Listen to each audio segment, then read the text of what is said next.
সিলেটে কুশিয়ারা নদীর পানি ফেঞ্চুগঞ্জ পয়েন্টে বিপদসীমার ৬৯ সেন্টিমিটার উপর দিয়ে প্রবাহিত হচ্ছে। এতে ফেঞ্চুগঞ্জ সহ বালাগঞ্জ ও ওসমানীনগরের বন্যা পরিস্থিতির উন্নতি হচ্ছে ধীর গতিতে। সে খবর আমরা জানবো। ফেঞ্চুগঞ্জে আছেন সহকর্মী ইকরামুল কবির, সরাসরি যাচ্ছি তার কাছে।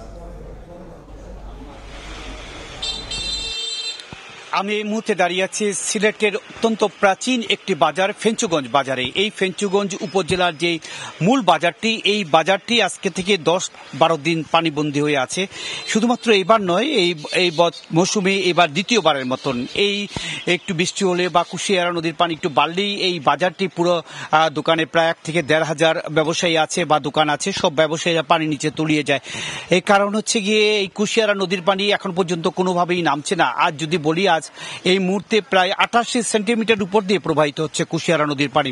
সিলেট অঞ্চলের আজ যে নদীগুলো আছে, সুরমা, কুশি সব নদীর পানি কিন্তু বিপদসীমার অনেকটা নিচে দিয়ে নেমে চলছে, কিন্তু এখন পর্যন্ত নামছে না। আমি একটু দেখাতে চাচ্ছি যে এই দোকানপাটগুলো ভরে আছে এবং এখানে যে পানিগুলো নামছে এই কুশিয়ারা নদীতে এই বিলের পানি বা হাকালুকি হাওরের পানি এসে কুশিয়ারা নদীর পানিকে আরো ফুলিয়ে দিচ্ছে, যার কারণে এই কুশিয়ারা নদীর পানি কোনোভাবে বিপদসীমার নিচে নামছে না, যার ফলে ফেঞ্চুগঞ্জ, বালাগঞ্জ এবং দক্ষিণ সুরমায় ৩টি উপজেলার মানুষ, বিস্তীর্ণ এলাকার মানুষ পানিতে বন্দী হয়ে আছে। দেখতে পাচ্ছেন এই যে কুশিয়ারা নদী তীরে ফেঞ্চুগঞ্জ বাজারে ইমতাজ আলী মার্কেট, এই মার্কেটে এই দোকানপাটগুলো বন্ধ রয়েছে আজ ১০-১২ দিন থেকে।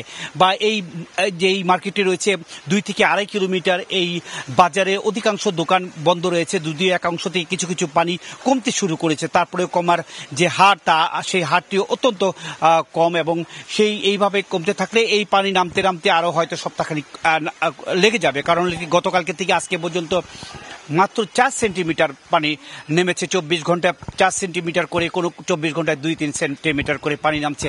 মোটামুটি বলা যায় কুশিয়ারা নদীর পানি এই অবস্থা থেকে একেবারে শুকনো হতে আরো হয়তো ৩-৪টা দিন সময় লেগে যেতে পারে। মোটামুটি এই ছিল কুশিয়ারা নদীর পানি বিপদসীমার অনেকটা উপর দিয়ে প্রবাহিত হওয়ার কারণে সিলেটের ফেঞ্চুগঞ্জ উপজেলার যে মূল বাজার, সেই বাজার এখনো পানিবন্দী হয়ে আছে।